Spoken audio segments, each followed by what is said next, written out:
And we are back, this time in Fred the Farmer's humble abode. And we're here with our sword out to confront him about this situation right here. It really just sort of explains itself. I really shouldn't even have to say anything else. We're here to confront him about this situation right here, okay? Let's see what he has to say for himself. What are you doing on my land? You're not the one who keeps leaving all my gates open and letting out all my sheep, are you? I'm looking for a quest. You're after a quest, you say? Actually, I could do with a bit of help. My sheep are getting mighty woolly. I'd be much obliged if you could shear 'em. And while you're at it, spin the wool for me too. Yeah, that's it. Bring me 20 balls of wool, and I'm sure I could sort out some sort of payment. You go into that yonder bedroom over there, and my little friend in there will pay you in whatever currency you're interested in receiving. Of course, there's a small matter of the movie The Thing by John Carpenter, 1983. Are you saying that's not a real sheep in there, mate? Nope. That there's a shape-shifting alien. You touch it in the right spot, a bunch of red tentacles will fly right out of it. Landed in the back of my sheep pen. I always had those two penguins, obviously disguised as a sheep, making mechanical clockwork noises. Never bothered me none. But I had to separate that there sheep from the rest of them. Started to infect them, trying to clone itself and whatnot, but once I calmed it down and showed it a little bit of love, everything just sort of sorted itself out. Are you saying a hostile alien life form landed in your sheep pen and you fucked it into submission peacefully? That's right. People think of us farmers as ignorant pervs. In fact, we just understand the universal language ain't mathematics or nothing like that. It's love. Just like that movie Interstellar. I mean, that speech about love was pure cringe, but the message is true. These alien beings, all they want is love. That's it. Really is that simple. So about the quest we're trying to get done here. I gotta keep this going. What do you mean, the thing? Let's just pretend I asked that before that whole spiel. We call it the... So why do you call that alien the thing? Why don't you just call it the alien? Well, no one ever seen it before. That's why we call it the thing, because we don't know what it is. Some say it's a black-hearted shapeshifter. Like I said, all it wants is love. It don't hunger for the souls of decent folks. Unless soul's a euphemism for a certain special fluid we produce. Anyway, I don't got all day to stand around and gossip. That creature in the other room tires me out a mite, so I gotta spend the day loading up on protein and zinc and all sorts of other things to keep myself nice and virile. Look, I'm a bit worried about this thing. I'm sure there's nothing to worry about. Just because my last shear was seen bolting out of the field screaming for his life don't mean nothing. Like I said, I separated the alien sheep from the rest of them. And if you think I'm referring to those penguins, they ain't no harm to no one. They're just doing some kind of spy mission, data gathering, something like that. Telemetry, probably. I don't know, Bill Gates behind that stuff. Just realized my fucking window was fucked up for most of that, but whatever. We're just gonna soldier on. I have a cool background. You like it? Anyway. Look, I'm still not convinced. I'm worried if I go out there to shear the sheep, that thing in the other room's gonna burst out and, I don't know, have its way with me. It's like, oh no, it's very polite when it comes to that. I taught it about consent and all that. Oh, well, that's alright then, I suppose. See what else he says. What the fuck? What are you doing on my land? It's like, we just established it, mate. I'm looking for something to kill. I'm looking for something to kill. Leave my livestock alone, you Scotsman prick. Alright, so obviously we could just deal with this sheep and get the shearing done in here, but that's boring, so let's go out into the field and actually do this quest. What is the agility level that you need for this? Oh, you don't need one. Oh, that's nice. I totally thought you'd need like 5 agility for that. And now begins the epic content that you've all been waiting for. It's watching me shear sheep. The dialogue's done, the fun part's over. The voice acting part is complete, so now it's just me rambling about nothing as I shear these sheep.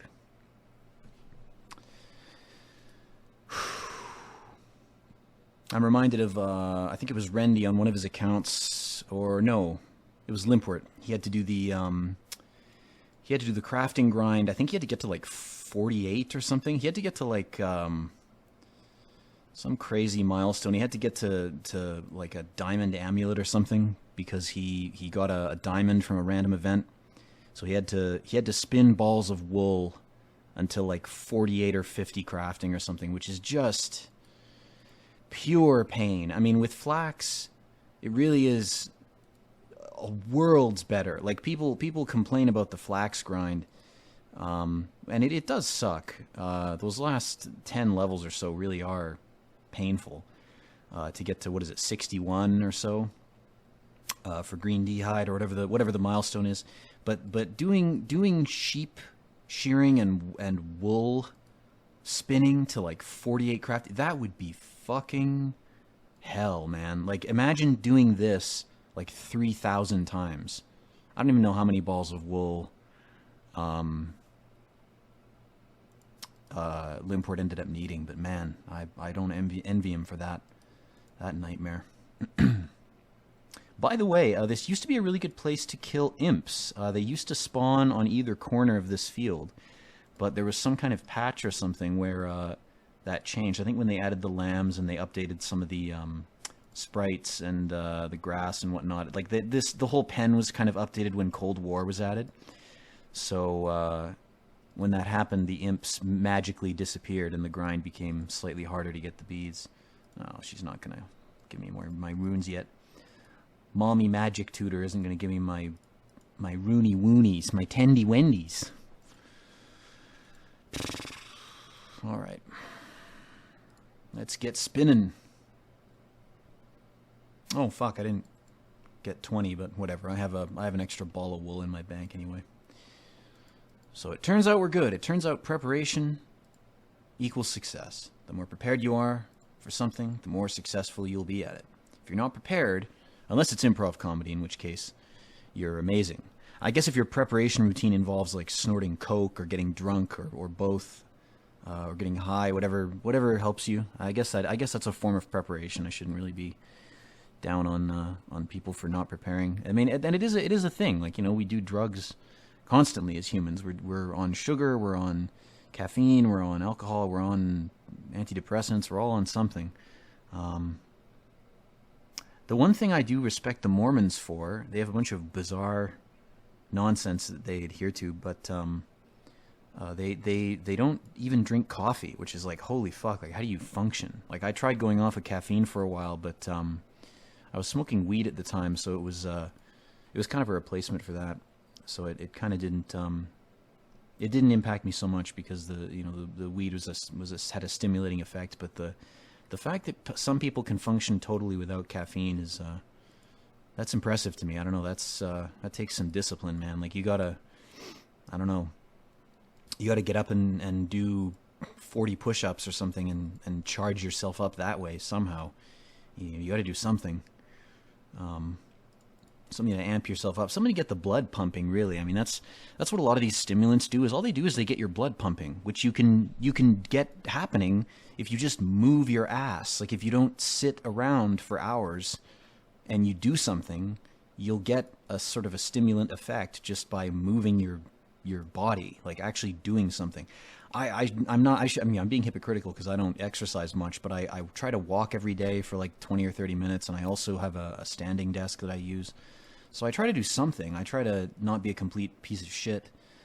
And what's nice about it is it makes sitting down kind of a treat. Like when you sit down, it's like, oh, I can actually relax now, you know. And like if I've been standing at my desk for like 10 or 12 hours, the only thing is it takes a while to get used to it. I've talked about this a bunch of times on previous incarnations of this series. But the first like 2 weeks you get a standing desk are really painful. Like not, you know, excruciating or anything. It's just kind of annoying. Like your calves will hurt and your bottoms of your feet will get sore if you're not used to, you know, running or moving around a lot, which I wasn't. But once your feet get a little more calloused and your calf muscles build up a little bit, it's beautiful. Like you can stand and stand and stand, and you burn a little bit more calories passively, and it's just nice. I feel better. I have felt a lot better in the years since I procured that piece of furniture. So with that riveting conversation, that riveting digression done, let's talk to Fred. What am I doing? I'm handing in your quest, you fuck. Do you not accept the quest? Oh my god, dude. 20 balls of wool, blooded blood. Oh yeah, we didn't actually accept it because we were so caught up in the alien subplot here. That doesn't sound like a very exciting quest. Well, what do you expect if you ask a farmer for a quest? I got other animal-related tasks I could ask you for help with, but I'm guessing you don't like putting your hand up the back end of any animals. I do. Now, you gonna help me with the wool or not? Yes, okay, I can do that. And by that, I mean I've already done it. Good. Now, one more thing. Do you actually know how to shear a sheep? Fuck it, let's ask him. No, I don't know, actually. Well, you're halfway there already. That's a sheep shearing joke about stupidity. You have a set of shears in your inventory there. I know 'cause I'm prescient. My psychic powers were activated recently. It's all about the pineal gland, my friend. Just decalcify that shit. But then be careful. It does make you more visible to other psychics, so you gotta be ready to defend yourself. Either you recalcify the gland to take a break, or you gotta do something else. Meditation's good. Anyway, as I said, I can see those shears there in your inventory with my powers. Just use them on sheep. Not much else to say, really. Right, so that's all I have to do then? Well, once you've eaten the ginger and turmeric for a while, yeah, that'll decalcify you. Oh, no, you're talking about the sheep. Sorry. Yeah, after that, just spin that wool there into balls. You know how to do that? Yeah, I'm done with this quest. We're done. We're almost at 15 minutes. Let's end it. I'm something of an expert, actually. So that sounds like an exaggeration, my friend. Is your confidence level okay? Do you need to talk about anything? All right, get to work. I'm not paying you by the hour. So you better be.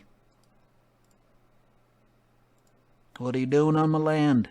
I'm back. And by that, I mean I never left. How are you doing getting those balls of wool? All right, give 'em here then. All right, that's the last of them. Guess I better pay you then. You've completed the sheep shearer quest. You're awarded 1 quest point, 150 crafting XP, and 60 coins. Total quest points, 2. Excellent. And we are now 3 crafting.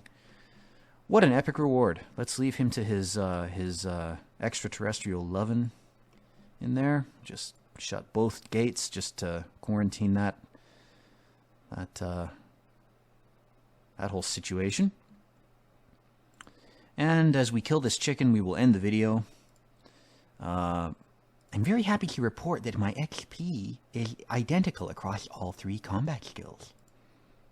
I haven't had sex in 2 years. Alright, ladies and germs, and every other type of creature watching this, thank you again for your attention. I hope this was in some way interesting to you, or at least provided a good little bit of background noise to drown out the screams of all the other damned souls in hell around us. Either way, as always, peace out.